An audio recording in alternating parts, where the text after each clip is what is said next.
readers, welcome to the Jane Austen Literacy Foundation community YouTube channel. My name is Melissa. Today I am going to share with you a massive haul that I did from some library sales this past weekend. I had so much fun running out with my mom, and it's kind of hit or miss for library sales, but I found some great picks this past weekend, so I wanted to share those with you. And then also, I wanted to let you know about our monthly reading challenges that we have for the community. So these are monthly challenges that are free for anyone to grab, and they are prompt-based challenges that are really able to be customized no matter what genre you read, and also kind of to any age group as well. So you can head over to our Patreon community. I'll have it linked down below, and each month you can either take a screenshot or you could print out the monthly challenges. The May challenge is now up. I thought it would be a little bit of fun to combine the book haul with the challenge and show you how you can kind of customize these prompts to grab any book that you really want to make sort of fit in here. And you also get 2 free spaces, which is great. So the prompts for May, I'll read them for you here, are Mysteries and Manners, embark on a mystery book novel. So any mystery I have in here would fit. Quintessential quote, pick a book that has a well-known quote. We'll see if I have anything in here that fits that one. Pemberley Pages, read a novel that features a grand estate or a house as a central element, echoing the grandeur of Pemberley. We'll have to see on that one.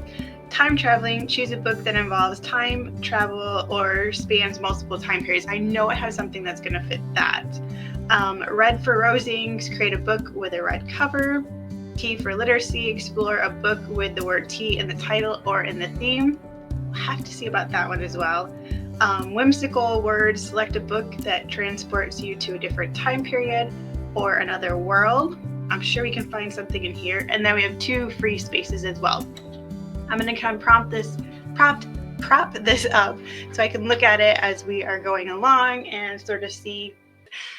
We have a lot to get through here, so I will just give a quick kind of synopsis off the back blurb of each book and try not to get too bogged down and make this video go on forever and ever. So first we have The Whispers of War. It says, in August 1939, as Britain watches the headlines in fear of another war with Germany, 3 friends must choose between friendship and country. Now, World War II is not something that I have really read in historical fiction. I enjoy nonfiction of World War II, stories from my grandfathers, that sort of thing, but I have never found it to obviously be a relaxing read, and it's not something that I gravitated for. But you'll see a bit of a theme as I go through this stack. I would like to explore that time period a bit more, and these were around 25 cents per book, so I felt like I really just couldn't pass it up. I do have some sticker work to do to take those off. Next up, The Daughter's Tale. It says, a box of letters, a family separated by war, a mother's impossible choice. This is a split timeline between Berlin, 1939, and New York, 2015. So this one would definitely satisfy the time travel split time period reading challenge. So I will put that to the side, possibly read that one. Next we have Secrets of a Charmed Life. It says, she stood at a crossroads, half aware that her choice would send her down a path from which there would be no turning back. But instead of 2 choices, she saw only one, because it was all she really wanted to see. And this one is also split present day Oxford, England, and 1940s England, World War II. So we will see. The cover of this one grabbed me right away. So that could also maybe end up being my pick. Judy Picoult, I have not read any of her books. I see her talked about obviously quite a bit, and she comes up with tech feed often. So I really wanted to grab something by hers and to check it out. It says it portrays an emotionally charged marriage that changes course in one explosive moment. So I will at some point pick this up and give it a try and see what I think. Then next up we have The Dress Lodger. In Sunderland, England, a city quarantined by cholera epidemic of 1831. A defiant 15-year-old beauty in an elegant blue dress makes her way between shadow and lamplight. Potter's assistant by day and dress lodger by night. This one, first of all, the cover really grabbed me, and it just sounded super interesting. So I am excited to dig into this one. I've never heard anything about this book before. All right, next we have America's First Daughter. This one, I did really find that there was a lot of books in time periods that I do not have books in my collection from that time period, so I was really drawn to it. This one, a little blurb on the back says, "Nonsense Gone with the Wind," it's a single volume family saga so brilliantly portrayed the triumphs, trials, and sins of a family in the American South. It is about Patsy Jefferson, the oldest daughter of Thomas Jefferson. So super excited to read this one. I guess you could kind of say that it's got this Monticello on the cover that you could maybe make it fit the Pemberley mansion. All right, next is an author. I was watching some other YouTube videos, booktube videos, and Kristen Hanna kept coming up over and over. And while I was at the library and I grabbed this, a friend of my mom's librarian happened to be there, and we started talking, and she was saying that she absolutely adores Kristen Hanna and that this is her favorite book from her. So seriously, a hardcover in perfect condition for 25 cents. I was not about to pass this up. It is by far not my typical read. It is Alaska, 1974. Unpredictable, unforgiving, untamed, for a family in crisis, the ultimate test of survival. But just an absolutely stunning book. I'm curious to give this one a read and see what I end up thinking about it. All right, I was excited to find this. The Vengeance of Mothers, the Journals of Margaret Kelly and Molly McGill. This one says, based on actual historical events and told through fictional diary entries, this is the sequel to the award-winning novel 1000 White Women, an epic, unforgettable read on her own. This is the about the Brides for Indians program in 1873 with the Cheyenne Nation. So I am very curious to read this one. Let's call this one my free read for the month of May. All right, next up we had The Kitchen House, which I was pretty sure I had on my shelf and just hadn't read yet, but I couldn't remember, and I knew it wasn't the same cover, so I went ahead and grabbed it, even though it does have a step back cover, which I know a lot of people are not fond of. But what I decided is that I will give this to my mom so she can read it, and then I'm going to keep my copy, and we will talk about it after we each read that. So, The Kitchen House next up. All right, we have The Family. This was someone's Book of the Month book that they left behind. It says 2 daughters, 2 families, 1 escapable fate. I'm guessing based off the cover that this is 1940s, but other than that, I don't really know much about it. Set in New York City, just looked intriguing. So there's that. If you have read any of these books, please feel free to let me know down in the comments what you think about them. I would love to know. All right, next up we have Simon the Fiddler. It says a National Book Award finalist. I have not heard of this before, but first off, the cover caught me, and then what's not to love about a map in a book? Everyone loves a map in a book. And this is March of 1865, so we are at the tail end of the American Civil War. Just seemed like another really interesting read. I enjoy Civil War history, but I have not read that many historical fiction books about it, so grabbed this one.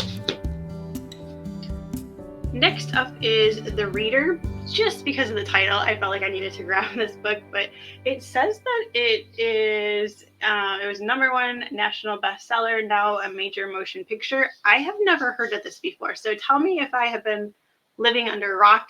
It was a New York Times notable book and a Los Angeles Times Book of the Year. A novel of emotional awakening that you will never forget.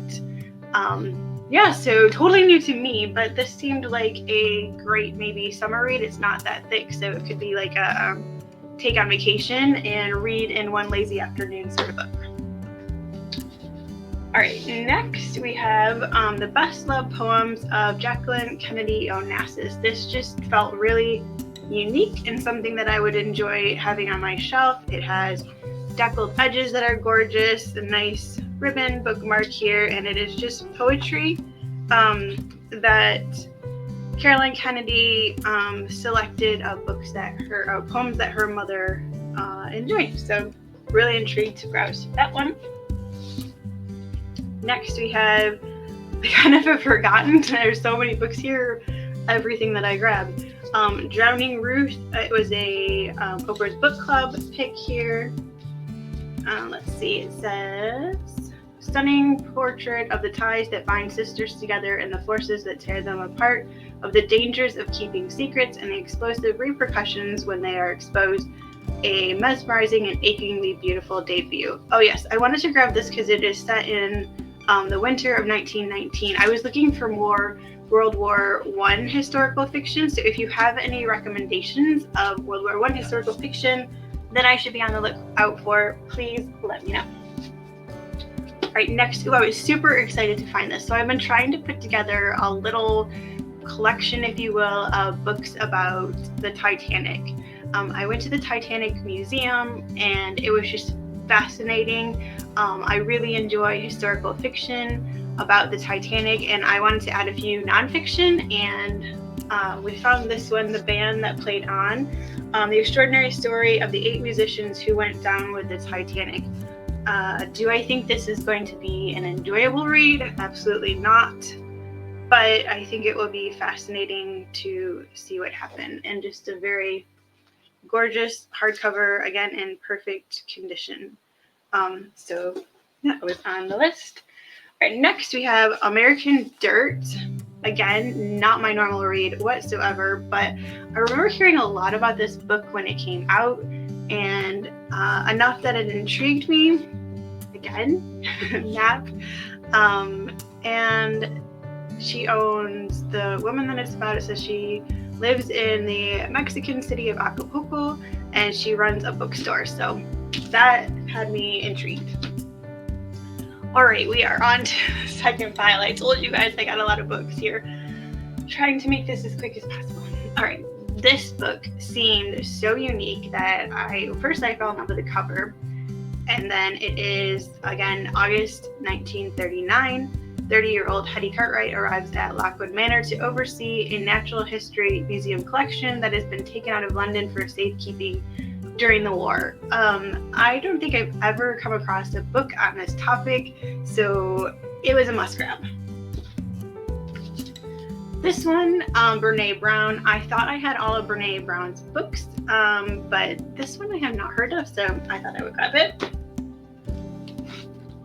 Alright, this could be for the Red for Rosings, a book with a red cover. I've seen this book floating around for years. I have not read any books by Jennifer Chiaverini, if that's how you pronounce her last name. Please correct me in the comments if I'm saying that incorrectly. Fates and Traders, a novel of John Wilkes Booth. I saw this and I was super excited, so I grabbed it. I didn't realize that it's large print, but I'm getting older, so that might be totally okay. I'm going to keep it and give it a try anyways, because it is in impeccable condition. But it is about, it says the story of the 4 women whom he loved and who loved him. So it's about his mom, I believe, his sister, woman that was in love with him, and then the woman that kept them, I believe, after Lincoln assassination, that tried to hide them. So super intriguing book. Oops, we're going to put that in the pile of books to read for red color for the prompt. All right, next we have Verena.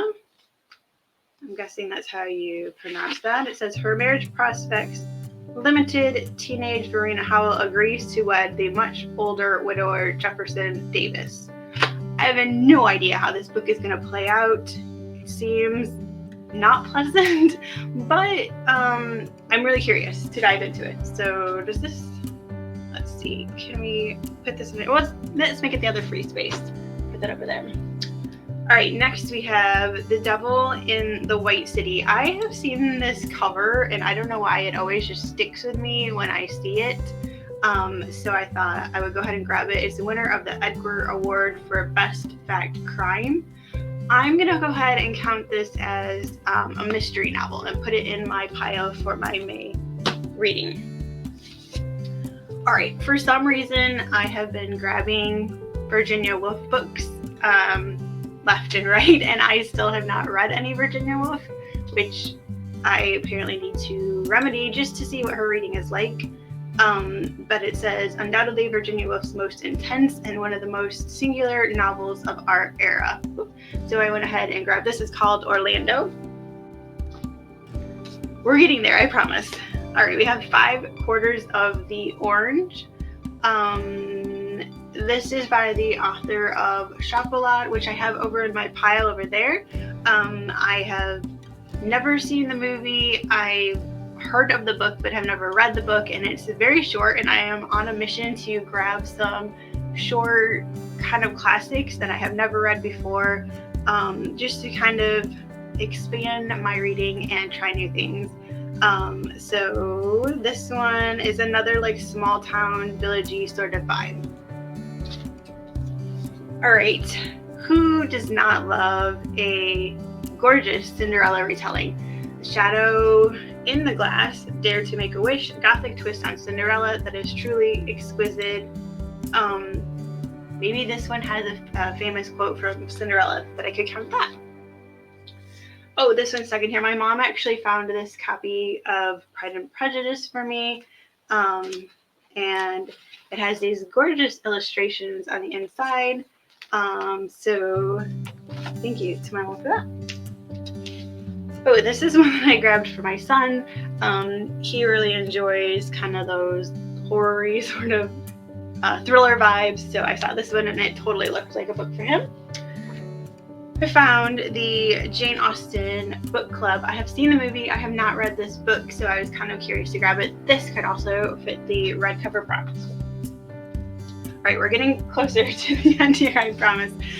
We have Bed and Breakfast. This just seemed really cute for Christmas time. It is Christmas at a B&B in South Carolina. Grabbed that. Passionate Minds. This is Voltaire. 1733, and this again was part of that time period that I have not read about before and was intrigued. Grab that one. All right, last stack here as we're getting to the end. This is really interesting. So I don't know if you can see the cover there. It says the world's greatest literature, the Standard Home Library. So I think what this was is a collection of its little blurbs about all different books to kind of maybe like a Cliff Notes sort of version, and it had Jane Austen here in it and each of her books. I believe it had Louisa May Alcott in here. It smells like an old book. It was just needed to come home with me. All right, we have The Postmistress. This one is 1940. France has fallen, bombs are dropping on London, and President Roosevelt is promising he won't send our boys to fight in foreign wars. This is about American radio women, and I'm guessing something to do with the postal system based on the title. Okay, do you ever stumble across a book and it does not look like it fits the cover whatsoever? So I saw this book sitting in the stack of things, and I kind of thought it was maybe like an 80s or 90s romance book of some sort. And then I saw the author and I was like, wait a second here. So this is Louisa May Alcott, A Long Fatal Love Chase. And it says it's a dark love and passionate obsession that was considered too sensational to be published during the author's lifetime. A Long Fatal Love Chase was written for magazine serialization in 1866, 2 years before the publication of Little Women. Apparently it was buried under her papers, and then it was published later on. So this I am super curious about. Let me know if you have ever heard of this book or if you have ever read it. All right, we have Strongheart, The Lost Journals of May Dodd and Molly McGill. So if you will remember earlier, let me see if I can find it here without knocking everything over. Oh dear. Hold on. We can do this. We had where was it? This file over here. But this connects to the other book that I showed you earlier. It says the final installment in the 1000 White Women's trilogy. So apparently I have one more book to find, and this is a hardcover. The other one is paperback. But we will all take a deep breath and let that go. All right, and then I found, like I said, another Virginia Woolf, To the Lighthouse. This looked super thin.